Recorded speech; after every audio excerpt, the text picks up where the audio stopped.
Jadi perlu ada kerjasama agar sementara ini biarlah diasuh oleh sang ayah, tetapi bukan dalam arti perebutan.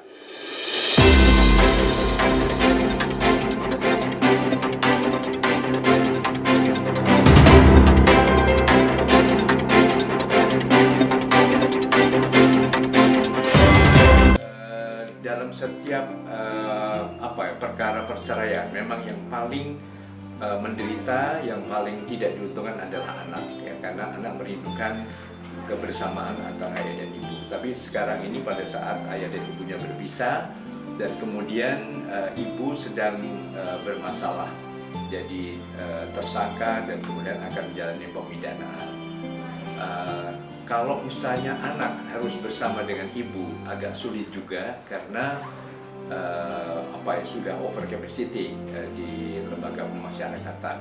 Jadi perlu ada kerjasama agar sementara ini biarlah diasuh oleh sang ayah, tetapi bukan dalam arti perebutan.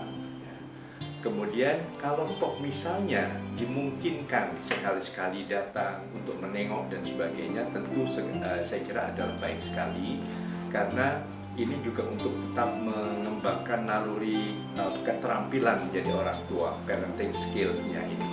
Dan juga dalam berbagai penelitian menunjukkan bahwa kalau seorang ibu menjadi terpidana, menjalani pemidanaan, kemudian juga tetap ada tanggung jawab pengasuhan, maka ini juga akan memperkecil kecenderungan untuk residivismenya. Jadi tidak akan mengembangkan perilaku yang menyimpang lagi dan akan menimbulkan suatu kesadaran tanggung jawab sebagai ibu, dan ini akan mempercepat juga upaya rehabilitasi mental yang bersangkutan.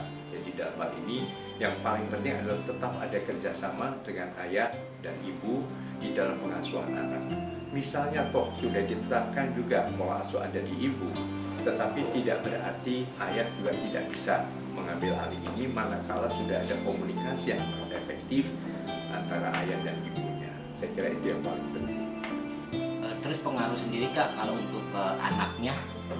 Ya, memang kalau itu kemudian terlalu diekspos, kemudian anak juga mengkonsumsi media sosial terus-menerus, akan terjadi suatu keguncangan jiwa, akan terjadi suatu perasaan trauma, dan berbagai permasalahan lain yang akan mengganggu proses tumbuh kembang yang sehat bagi jiwa sang anak. Ya.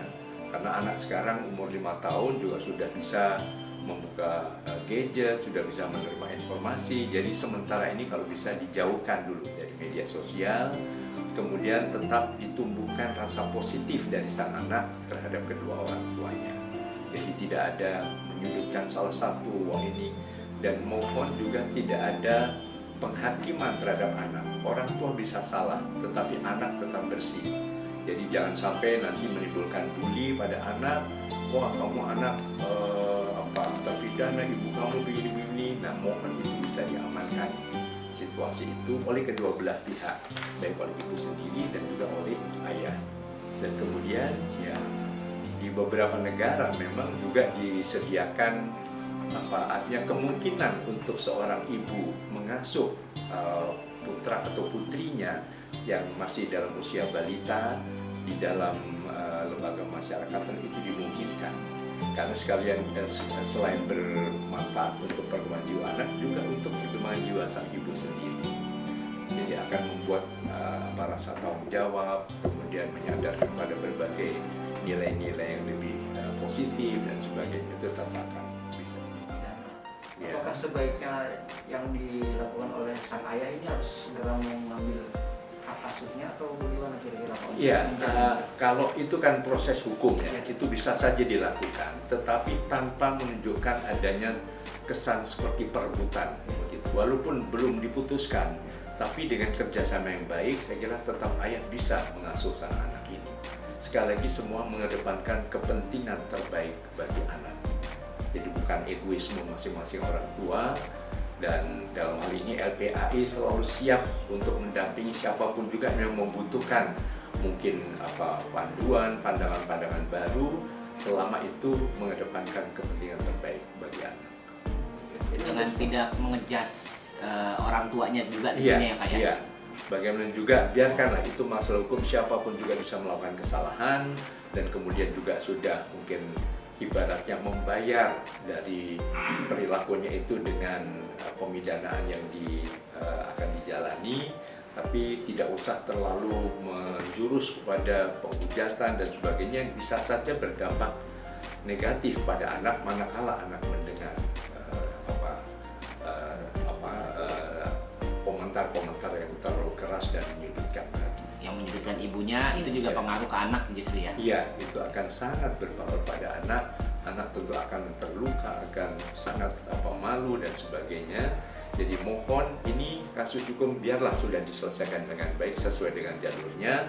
Tapi karena ini menyangkut adanya seorang anak yang masih umur berapa? Sekitar 5 tahun. Ya, itu sangat sensitif, jadi mohon itu perasaan itu juga dijaga. Saya kira oleh siapapun juga, termasuk para aktivis perlindungan anak. Himbauan untuk masyarakat untuk agar membantu sang anak gimana?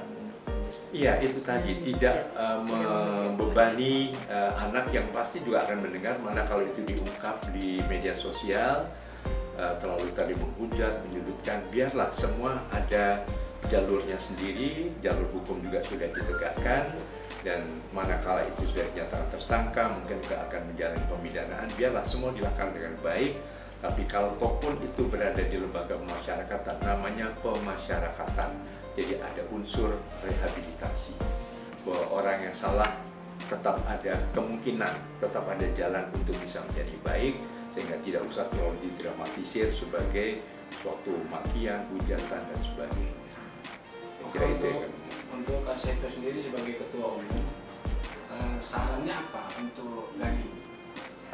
Ya, itu tadi, kalau sekarang ini mungkin situasi di lapas, ya, manakala nanti ibunya harus berada di lapas, lembaga pemasyarakatan, situasi di lapas juga mungkin masih rentan terhadap COVID-19, mungkin juga sudah over capacity, terlalu penuh dan sebagainya, belum ada tempat yang tepat untuk anak atau situasi yang ramah anak, yang mohon sementara bisa diasuh oleh sang ayah.